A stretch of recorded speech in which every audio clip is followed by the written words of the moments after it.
Diabetes ప్రస్తుతం అధికంగా పెరుగుతున్న దీర్ఘకాలిక వ్యాధి. మధుమేహం బారిన పడిన వారు జీవనశైలిని మార్చుకొని క్రమం తప్పకుండా మందులను వాడి రక్తంలో షుగర్ లెవెల్స్ ను ఎప్పటికప్పుడు కంట్రోల్ చేసుకోవాలి. అయితే ఒక్కొక్కసారి డయాబెటిస్ బాధితులు నిర్లక్ష్యంగా వ్యవహరించడం వల్ల మధుమేహం విపరీతంగా పెరిగిపోతుంది. రక్తంలో అధిక చక్కెర స్థాయిలు డేంజర్ బెల్స్ మోగిస్తాయి. ఈ లక్షణాలతో డయాబెటిస్ కంట్రోల్లో లేదని గుర్తింపు. అటువంటి వాటిలో ముఖ్యమైనవి ముందుగా మన డయాబెటిస్ కంట్రోల్లో లేదు అనే విషయాన్ని శరీరంలో కనిపించే లక్షణాల ఆధారంగా గుర్తించటం. సాధారణంగా డయాబెటిస్ పెరిగే విపరీతమైన దాహం, తరచుగా మూత్ర విసర్జన, అలసట, మసకబారిన చూపు వంటి లక్షణాలు కనిపిస్తాయి. ఈ లక్షణాలు కనిపించాయంటే షుగర్ కంట్రోల్లో లేదా అనే విషయాన్ని గుర్తించాలి.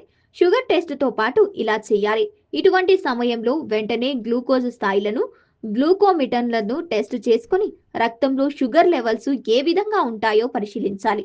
విపరీతంగా షుగర్ లెవెల్స్ ఉంటే ఆందోళన చెందకుండా కాస్త ఎక్కువ మోస్తాదులో నీరు తాగాలి.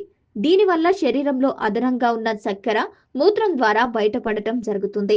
షుగర్ కంట్రోల్లో లేకుంటే కిటోన్లలో పర్యవేక్షించడం ముఖ్య. రక్తంతో చక్కెర స్థాయిలను ఎక్కువగా ఉన్నప్పుడు మూత్రంతో కిటోన్లలో పర్యవేక్షించడం ముఖ్యం.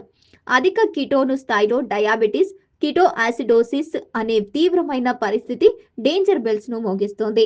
కనుక ఈ విషయంలో జాగ్రత్తగా ఉండాలి. పైన పేర్కొన్న జాగ్రత్తలు తీసుకున్నప్పటికీ షుగర్ కంట్రోల్ కాకపోతే తక్షణమే వైద్యులను పర్యవేక్షణను చికిత్స అందించుకోవాలి.